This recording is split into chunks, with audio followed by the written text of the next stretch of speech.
Hello people, welcome to the channel CATV। और इस video में जो है हम D1 D0 के इशू की बात करेंगे। हमने यहाँ तक के क्वेश्चंस कर लिए हैं। अगर आपको प्रीवियस वीडियोस में आपको दिख जाएगा कि हमने यहाँ तक के क्वेश्चन कर लिए हैं। मैं बात कर रहा हूँ सिक्योरिटी वैल्यूएशन की। सिक्योरिटी वैल्यूएशन में हमने यहाँ तक के क्वेश्चन कर लिए हैं। ये पर्टिकुलर जो PDF है, ये गौरव जैन सर की PDF है, जो उन्होंने खुद ने ही टेलीग्राम चैनल पर डाली है, जिसकी क्वेश्चन बैंक और सॉल्यूशन की बुक सब है। अब क्या होता है कि इसमें एक इशू तो नहीं बोल सकता मैं। सिक्योरिटी वैल्यूएशन में वॉल्टर गॉर्डन मॉडल ठीक है, सबको आता है। और जब बात आती है ना मल्टी पीरियड की, जब मल्टी पीरियड मॉडल होते हैं या 2 स्टेज ग्रोथ मॉडल होते हैं, तो ऐसे केस में एक दिक्कत ये रहती है कि हमको टर्मिनल वैल्यू किधर निकालनी है, किस पे निकालनी है, टर्मिनल वैल्यू किस ईयर की निकालनी है। सपोज़ करो कि भैया 2 साल तक ग्रोथ था 10%, तीसरे साल से हो गया है वो 15%। तो ऐसे केस में भाई जब आपको P0 निकालना है, ठीक है, तो आप डिविडेंड को डिस्काउंट करोगे। तो पहले 2 साल तो 10% है, तो आपको उसको डिस्काउंट करना पड़ेगा। तीसरे साल से इन्फिनिटी तक जा रहा है, तो ऐसे केस में आप टर्मिनल वैल्यू निकालोगे। तो टर्मिनल वैल्यू ऐसे केस में तो सेकंड पोजीशन पे आता है, ठीक है, टर्मिनल वैल्यू सेकंड पे आएगा, टर्मिनल वैल्यू सेकंड ईयर की आएगी। तो आप पहले टर्मिनल वैल्यू निकालोगे, फिर उसके बाद जो है आप उसके बाद वापस से उसको खींचोगे और 0 ईयर पे लेकर आओगे। और ऐसे करते हुए आपकी 2 साल के डिविडेंड की प्रेजेंट वैल्यू और टर्मिनल वैल्यू जो सेकंड ईयर पे है उसको खींच के जब लेकर आते हो, तब जाके जो है आपका P0 निकलता है, ठीक है।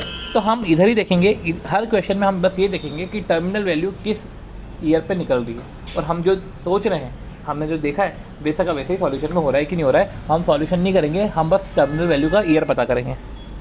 तो इधर इस क्वेश्चन में देखें, मैं पीछे से ही चल रहा हूँ कि जब करंट TPS था 4 और करंट TPS P0 होता है, E0 होता है, जो भी है 0 ईयर का होता है, ठीक है, ये याद रखना।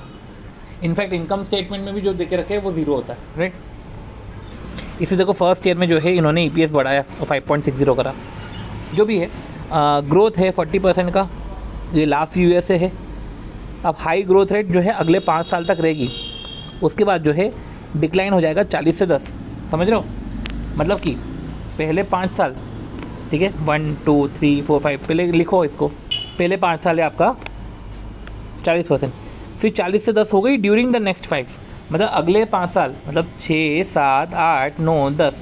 ऐसे केस में क्या हुआ कि 40 का हुआ 32, 32 का हुआ 24, 24 का हुआ 16, ठीक है, 16 का हुआ फिर 1 सेकेंड 30 डिवाइड बाय 5 करना पड़ेगा ना, तो 6 से घटेगा 34, 28, 22, 16 और 10। 10वें साल पे कितना हो गया, 10वें साल पे हुआ 10, 40 से 10 हुआ और 10वें साल पे 10 हुआ and remain stable at there after, ठीक है। तो देखो, तो कायदे से देखा जाए 10वें साल पे 10 हो गया और उसके बाद से जो है वो 10 ही है। तो ऐसे केस में अगर देखा जाए तो टर्मिनल वैल्यू 9 पर आना चाहिए था, पर इन्होंने जो है टर्मिनल वैल्यू किस पे निकाली कि उन्होंने पूरे 10 साल के डिविडेंड निकाले और टर्मिनल वैल्यू 10 पे निकाला। ये टर्मिनल वैल्यू उन्होंने 10th पे निकाली, राइट। इधर ये याद रखना, इन्होंने टर्मिनल वैल्यू 10 पे निकाली। हाँ, अब टर्मिनल वैल्यू 9 पे निकालते तो थोड़ा सा डेसिमल में अंतर आता, पर कायदे से हमको 9 पे निकालना था, इसलिए जस्ट मार्क करा टर्मिनल वैल्यू के कारण। अब देखो इधर भी देखें तो 6H में कंपनी ने डिविडेंड पे करके रखा हुआ था और ठीक है लास्ट ईयर में, and is required rate of return for equity investor, ठीक है, ये ठीक है जो भी है। What will be the market price of share at the end of the year. इसमें भी देखो, अगर बोलने का तो ये है कि जब लास्ट ईयर की बात कर रहे हैं या पेड डिविडेंड, ये D0 होता है। और ऐसे केस में अब ये पूछ रहे हैं कि market price at the end of the year क्या होगा, तो कायदे से वो वर्ड्स में देखा जाए तो वो D1 होना चाहिए था, ठीक है, P1 होना चाहिए था एट द एंड। पर इन्होंने देखो क्या करा कि अब देखो, जैसे कि डिविडेंड ग्रो कर रहा है कांस्टेंट रेट 5% से, तो इधर अगर अपन ये समझे लैंग्वेज के हिसाब से कि हमको P1 निकालना है, तो P0 निकाल के 5% ऐड कर देंगे, तो ऐसे केस में P1 आ जाएगा, राइट। तो इधर देखा जाए तो इन्होंने जो है पर्टिकुलर D1/KE-G जो उनको करना था, सॉरी इधर जाना चाहिए ना, D1/KE-G, इन्होंने ये करके P0 निकाला, फिर उसमें 5% ग्रोथ नहीं ऐड करी, ये इन्होंने P0 निकाल के ख़त्म कर दिया, P1 नहीं निकाल रहे हैं। फिर उन्होंने जो है 1/3 में बोला कि हम कांस्टेंट डिविडेंड पहले 5 साल दे रहे हैं, देन उसके बाद जो है कांस्टेंट रेट से डिविडेंड दे रहे हैं। तो 6ठे साल से कांस्टेंट रेट है, तो कायदे से इसमें टर्मिनल वैल्यू जो होनी चाहिए वो 5th पे आनी चाहिए। अब देखो इन्होंने भी पहले 5 साल तक जो डिविडेंड था 5 रुपये, वो ठीक है उन्होंने दिया। अब जो है उसने जो 2.5 है उन्होंने दिया, फिर इन्होंने जो है इन्होंने बाकायदा इसको फिर जो है छठे साल से है तो इन्होंने टर्मिनल वैल्यू 5 पे निकाली। ये कैसे समझ में आया टर्मिनल वैल्यू 5 पे निकाली? तो देखो जैसे हम P0 निकालते हैं तो हम D1/KE-G करते हैं, तो ऐसे टर्मिनल वैल्यू 5 पे निकाल रहे हैं, मतलब P5 निकाल रहे हैं, आप ऐसा समझ लो, तो D6 होना चाहिए। तो इन्होंने देखो 5वें साल के डिविडेंड को ग्रोथ से मल्टीप्लाई किया, D6/KE-G करा, इस तरीके से जो है पहले टर्मिनल वैल्यू निकाली।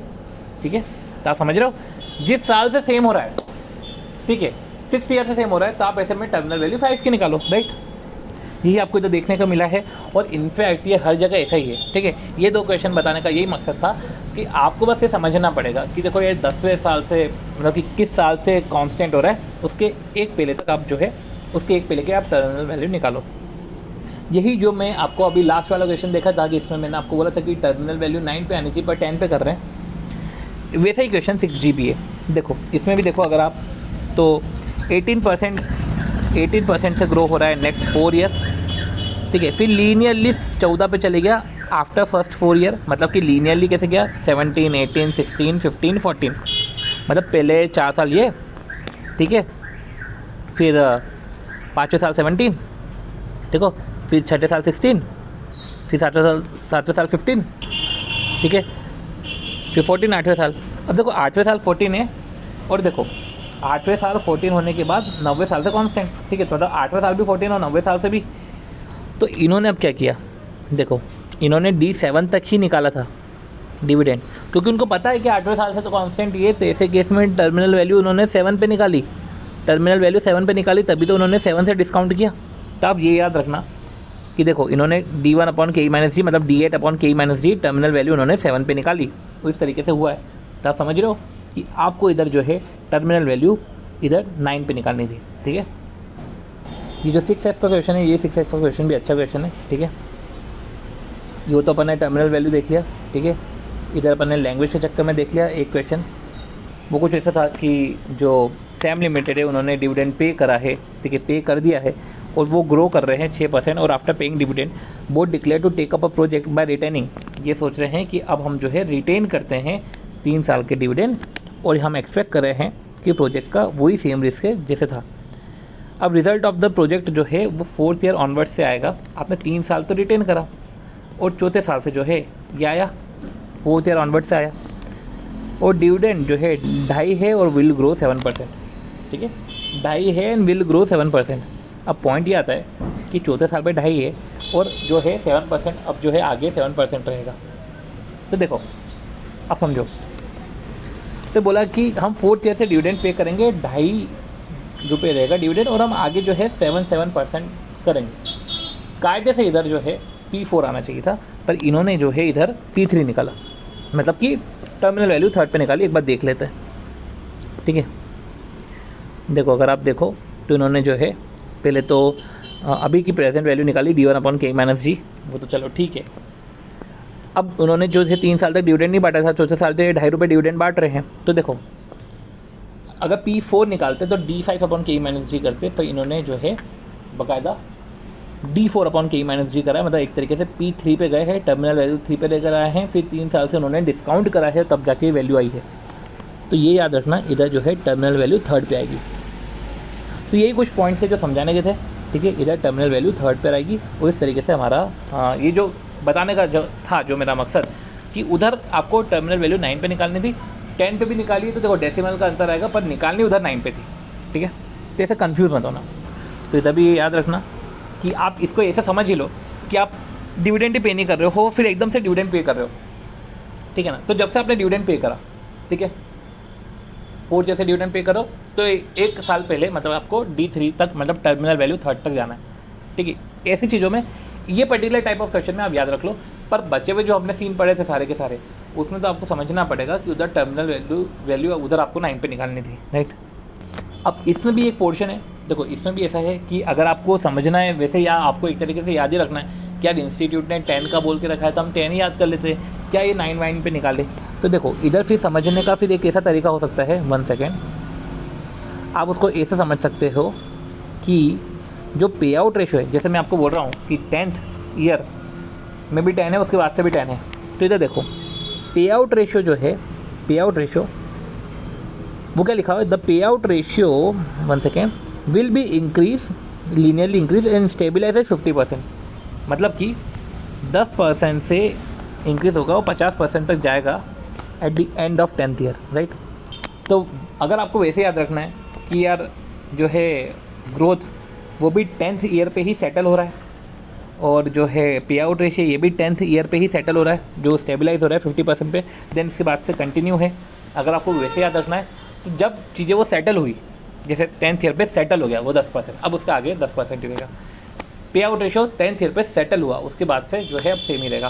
तो आपको वैसे याद रखना है तो आप ऐसे आ सकते हो कि सेटलमेंट जैसे याद रखना हो तो सेटलमेंट जैसे याद रख लो, टर्मिनल वैल्यू 10 बोल दो, अदरवाइज तो टर्मिनल वैल्यू 9 होनी चाहिए, ठीक है। तो अगर इंस्टीट्यूट के हिसाब से चलना है तो आप सेटलमेंट याद रख लो कि सेटलमेंट हुआ है तो टर्मिनल वैल्यू 10।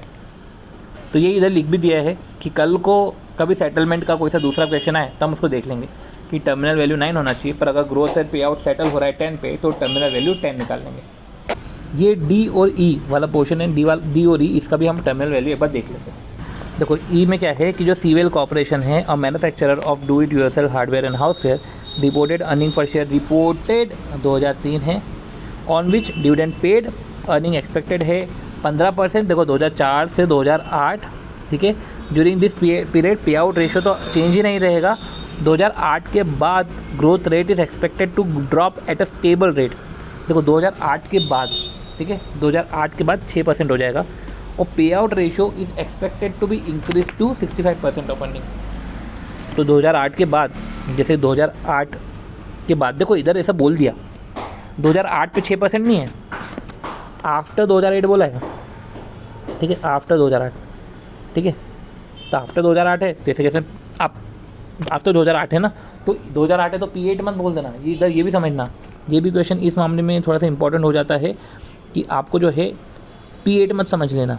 ये 2004 से 2008 की बात करें तो 5, 6, 7, 8, ठीक है। तो after 2008 earning growth rate drop होगा, स्टेबल रेट हो जाएगा, ठीक है, 6%। और जो पे आउट रेशियो है, ठीक है, वो 5, 6, 7, 8 नहीं, 2004, 5, 6, 7, 8, 2004 से 8 में 2004, 5, 6, 7, 8 बोलना, ठीक है। तो 2008 के बाद जैसे कि 2009, ठीक है, तो ऐसे केस में जो है फिर इन्होंने क्या किया कि अर्निंग ग्रोथ रेट 6% रहेगा और पे आउट रेशियो जो है 65% तक चले जाएगा, ठीक है। फर्म का बीटा जो भी है, ठीक है, ये अपन ने देखा। अब इधर अगर अपन वो सेटलमेंट जैसा सोचे, ठीक है, सेटलमेंट जैसा सोचे तो इधर आ जाना चाहिए हमको P5 निकालना चाहिए, P6 निकालना चाहिए इन द सेंस, मतलब कि सेटलमेंट जब हुआ तो देखो 2008 के बाद अगर हम देखें तो अर्निंग का ग्रोथ रेट जो है वो स्टेबल रेट पे ड्रॉप हो गया, मतलब सेटल 2008 के बाद हुआ है। तो कहा जैसे अगर हम वो सेटलमेंट जैसा सोचते तो हमको P6 निकाल लेने का था, 2004, 5, 6, 7, 8, 9 P6 निकालने का था, तो इन्होंने P5 निकाला है। अगर आप देखो तो इन्होंने P5 निकाला है क्योंकि इन्होंने जो है बाद में डिस्काउंटिंग 5 से करी है, तो ये P5 निकाला है। तो मैं बोल रहा हूँ कि सेटलमेंट वाला याद रखने के लिए मैंने आपको बोला, बट ऐसा हो नहीं रहा कई वर्क, ठीक है। इधर भी अगर आप सेटलमेंट वाला देखो तो सेटलमेंट के हिसाब से P6 होना था, TV6 होना, टर्मिनल वैल्यू 6 पे आनी थी, पर इन्होंने 5 पे निकाली। मतलब वो याद रखने के लिए तुम सेटलमेंट वाला वर्ड सोच रहे हो तो तुम रहने ही दो, आप टर्मिनल वैल्यू वैसे ही निकालो जैसे निकालते हैं, राइट। इसमें भी देखो जो है अर्निंग डिविडेंड 25% था next 2 year, earning likely to grow 10% from 3rd year onwards. Further अब ये डिडक्शन हुआ था, है ना, ये डिडक्शन हुआ तो डिविडेंड पे आउट रेशियो भी 50% हो गया। तो देखो अब ये पूरा क्लियर कर देगा। सेटल तो दोनों 3rd ईयर पे हुए हैं, अर्निंग ये भी 3rd ईयर पे हुआ है और ये भी 3rd ईयर पे, ये भी जो है डिडक्शन हुआ है तो ये भी 50%, ये 3rd पे आया। तो दिख रहा है ये जो है 3rd ईयर एंड ऑनवर्ड से 10% है, और ये जो है क्योंकि रिडक्शन हुआ है तो जो है पे आउट रेशियो भी 50% हुआ है, मतलब 3rd ईयर पे सेटल हुए। अब देखो ये बोल रहा था कि सेटलमेंट पे मत जाओ, वो बोल रहा था सेटलमेंट पे जाओ, इसको ये क्लियर कर देगा कि आपको सेटलमेंट पे जाना चाहिए कि नहीं जाना चाहिए। अगर ये जैसा बोले वैसा फिर आप कर देना। आप समझ रहे हो मैं क्या बोलना चाह रहा हूँ, ठीक है। तो देखो बनती बात है कि आपको टर्मिनल वैल्यू कौन सी निकालनी, ओके।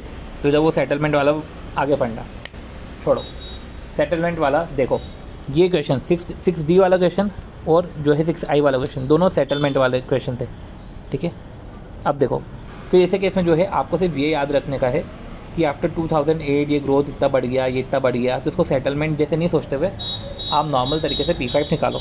तो फाइनली जिस साल में ग्रोथ चेंज होती है और अगर पे आउट रेशो भी अगर ऐसे सेटल हो रहा है, जैसे कि इधर भी हुआ ना, इंक्रीज टू 50%, ये पूरा सेटल हुआ, उस पे आप जो है वैल्यू निकालो।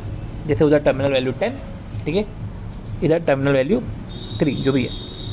तो इस तरीके से हमारा ओवर हुआ, ठीक है। हम सेटलमेंट अब समझेंगे जब ऐसा फंडा है, वो भी तब समझेंगे कि ग्रोथ थर्ड ईयर में जो है वो 10% हो गई, और थर्ड ईयर में जो है पे आउट रेशो भी चेंज हुआ, और वो चेंज भी आगे कंटिन्यू रहेगा। तो ऐसे कैसे हमको सेटलमेंट वाला ईयर सोचना है। तो इसी को ही हम जो है नोट्स में भी लिख देते हैं, सेटलमेंट ईयर कंसेप्ट क्या है, ठीक है। तो इस तरीके से हमने जो है सेटलमेंट ईयर वाला कंसेप्ट समझते हुए, या उसका कंसेप्ट हमने नाम ही रख दिया है, ठीक है, जिसमें हम 6i60 को इस तरीके से कैलकुलेट करेंगे। तो होप सो ये वीडियो तो इन्फॉर्मेटिव लगा ही होगा आपको, क्योंकि अगर आपने क्वेश्चन करे होंगे तो आपको ये डाउट आए होंगे, ठीक है। वीडियो अच्छा लगे तो please do like the video, share the video and subscribe to channel CATV। मिलते हैं नेक्स्ट वीडियो में, जहाँ पे हम और आगे की बातें करेंगे। ये पुराना जो डाउट है वो क्लियर एक करना था, कर दिया, ठीक है। चलो।